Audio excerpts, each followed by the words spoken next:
Good morning, everyone. Dr. Victoria Skirbo here, speaking to you from the Frosty Seeds of Transformation Healing Center in Wareham, Massachusetts. Today is Thursday, December 22nd, and the moon is in Sag. So we are in the dark of the moon tomorrow.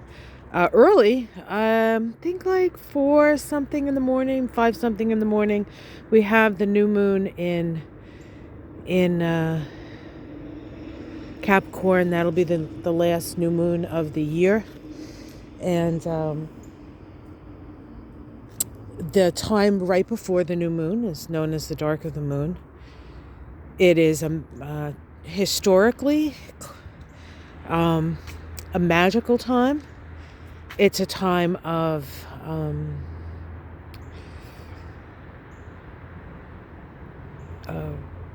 in many ways, the dark of the moon, the day after the shortest day, longest night here in the Northern Hemisphere, just before the new moon in Capricorn, is a time of reflection. It's a time of perhaps meditation for some, but it is this sense of perhaps rest before the next step that we take. And the next step that we take with the new moon in Capricorn is one of self-responsibility and just general responsibility, right? Taking responsibility for the situations we find ourselves in. Where are we responsible for that? Okay. And for those things that we are not necessarily responsible for those things that we find ourselves amid and within. Everybody has a purpose in the grand scheme of things, and we can meditate perhaps on the purpose of the situations that we have been moving through. Now, and of course we can take Pluto's journey through Capricorn, this being the last year that Pluto spends the whole year in Capricorn. Next year it moves into Aquarius for a time, the next year into Aquarius for a time, and then in 2025 into Aquarius, where it stays for about 20 years.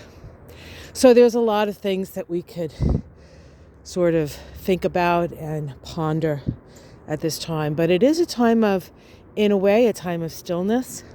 Now, that being said, there is a lovely trine between Venus and Uranus today.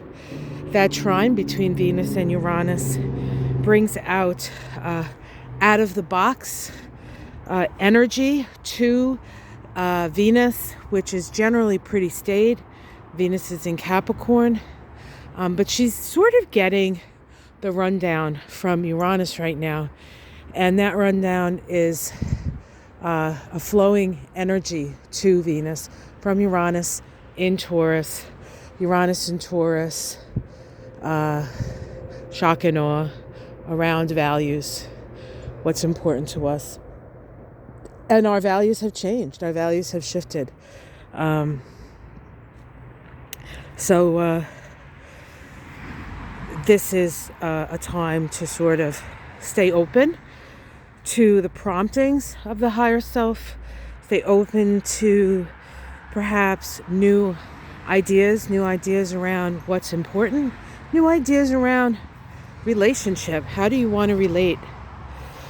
We're at a time where we sometimes feel as far apart as we can, but ultimately, far apart as we can, we'll end up coming back together. It's the nature of it's the nature of things, and with all the energy around Gemini, with Mars and Gemini pointing out the black and the white of it, the right and the wrong of it, the duality of it. Once we have that information, then we come back together to figure out what it is that we believe and what's important, and how has the story changed, how has it stayed the same. and the like. So it's pretty cold here this morning. Luckily, it's not windy, so I can stand out here in my GMs without too much pain. But I wanted to get you guys outside because yesterday it just wasn't happening. So I just want to let you guys know that Ona and I will be doing my Moon Shadows episode later today, so you can keep your eyes peeled around that. We're going to talk about this new moon in Capricorn. We'll look at the chart. We'll talk about our life experiences and how they're reflected in what's going on in the stars and how that could be reflecting in your life, and some tools on how to navigate this time, work with it, experience it, correspondences, themes, crystals, maybe some smells along the way. You know, besides Christmas cookies, which are it's great. I mean, I would vote for that smell any day. So, an interesting day, a pondering day, full of new ideas and new possibilities. So, relaxing perhaps not, but certainly thoughtful. It's a thoughtful time of year. Yesterday we had the longest night, the darkest day. And now from this time on forward, the sun will rise a little bit higher in the sky. And there it is, rising above the trees, warming my surprisingly not too cold body, except my fingers do feel kind of numb. So maybe I should put them in a pocket. All right, guys, have yourself a wonderful day. Like and subscribe if you haven't already. Well, you know, if you want to. I'm not going to force you. It's up to you. And I'll see you again tomorrow. Tomorrow we have the new moon, so that's going to be exciting. And we'll talk about it and check out my moon shadows with Ona later today. And have yourself a wonderful day. And I'll see you later. All right, guys. Take care. Namaste.